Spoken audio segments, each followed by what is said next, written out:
Ito yung naging alarm clock ko kaninang umaga. Dahil Shabbat, alas 9 pa sana yung gising ko. Pero alas 8 pa lang ay nakarinig na ako ng sirena. At dahil Shabbat ngayon, alam kong merong nangyayari sa labas. Meron na palang mga rockets at inaatake ang Jerusalem at ang buong Israel. Nakakakabaha at nakakatakot dahil 2 beses ko palang ito narinig sa loob ng 9 years ko dito sa Israel.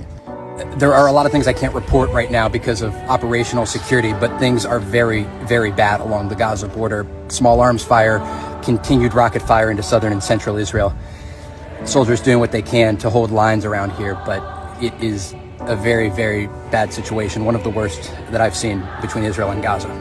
Huling narinig ko yung siren. At sa buong maghapon dito sa Jerusalem ay naging tahimik na nga ang sitwasyon. Maliban sa ibang lugar dito sa Israel. Israel in a surprise attack from Gaza. Explosions were heard in cities near Tel Aviv and outside Jerusalem. Reacting to this, Israel's Prime Minister Benjamin Netanyahu said the country was at war.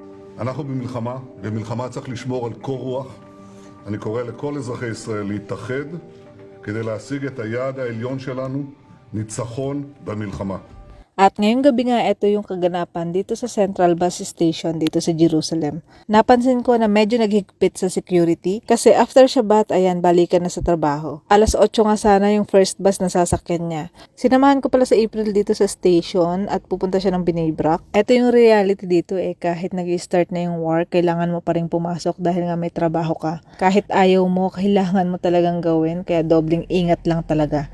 At hindi na siya pinapasok. Kaya umuwi na kami dahil mas okay na nasa bahay lang kaysa nasa labas. Kaya ingat na lang mga kabayan, kung wala ka namang importanteng gagawin, mas mabuting mag-stay na lang sa bahay talaga. At iwasan din yung madaming tao. Habang papauwi nga kami ay napansin namin ay naka-high alert at nagro-ronda yung mga pulis. Usually after Shabbat, sobrang dami ng tao dito. Pero ngayon iba talaga siya. Dati madaming tao at open na yung mga tindahan. At dahil nga sa mga pangyayari, madaming tindahan ang pinili na lang na magsarado.